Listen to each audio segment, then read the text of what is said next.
few months back, Realme released the Realme 8 series. Now they added a new device in that series, which is the Realme 8i. It is the successor of the Realme 7i, which is equipped with a 120Hz display, 50MP triple camera setup, and a 5000 mAh of battery. Now, in terms of gaming prowess, how well do you think it will perform? Maboy Manila, this is Pope from ManilaShaker.com, and this is our gaming review of the Realme 8i.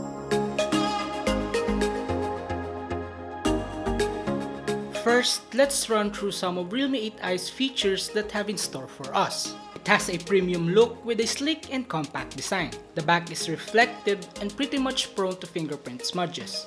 The overall look pretty much resembles the Realme 8, but without the textured finish and the Dare to Leap catchphrase. The camera module also looks the same, but comparing it to its predecessor, the 7i has a 64MP main while the Realme 8i only has a 50MP.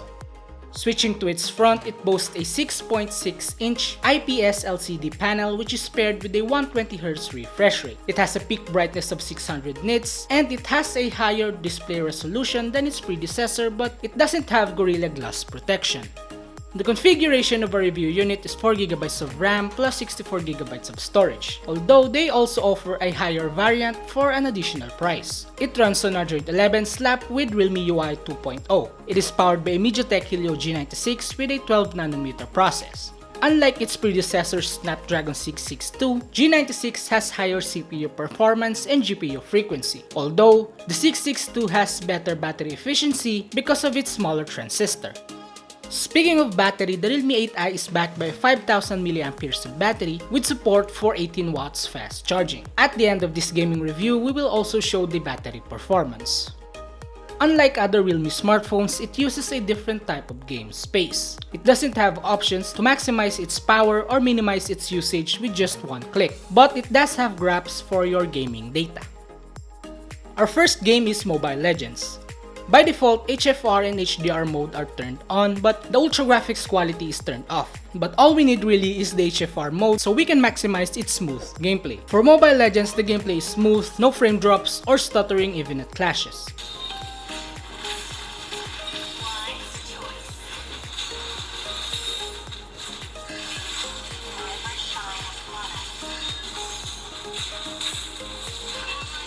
Pretty much on all smartphones that we tested, Mobile Legends always perform great. So with high graphics plus HFR and HDR mode, we get 60fps with 100% stability.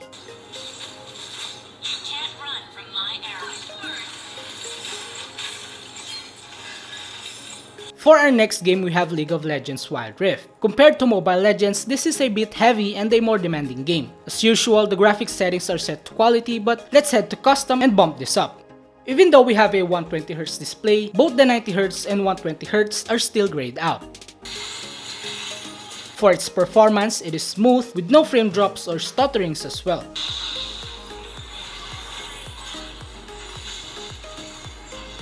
So, with the bump up settings plus 60fps turned on, we get 60fps with 100% stability.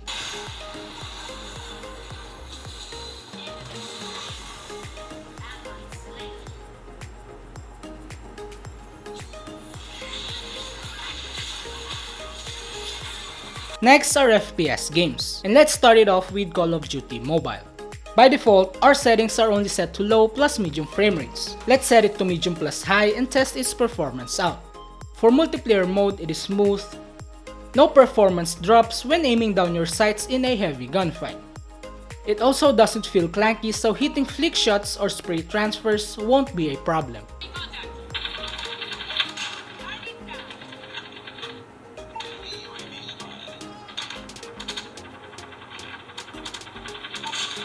As for its Battle Royale mode, even upon landing, it is already smooth. Aiming is also smooth.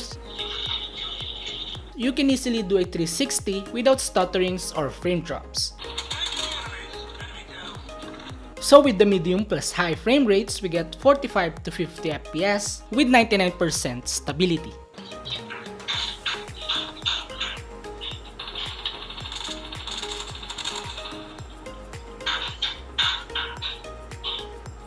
Our next game is PUBG Mobile. By default, our settings are set to HD plus high frame rates. Ultra is accessible through balance and smooth quality, so let's test it on balance plus ultra to maximize the smoothness. Even upon landing, everything is smooth. Even in gunfights, there are no visible frame drops.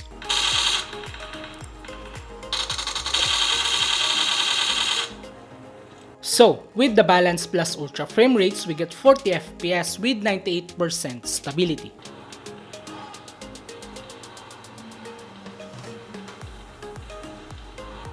Next are MiHoYo's graphically demanding games, and started off with Genshin Impact 3. Over its settings, it is set to number 3 with medium graphics with both 30 FPS in and out of combat. Let's bump it up to high plus 60 FPS on both options. In combat, you can see the performance drop. It is not that laggy, but it does stutter, especially if you cast 3 ultimate skills all at once. But when you're not in combat and you're just walking around, gameplay is pretty much smooth. Although if you're trying to hit something, performance is starting to drop. So, with the bump up settings, we get 35 to 40 FPS with 96% stability.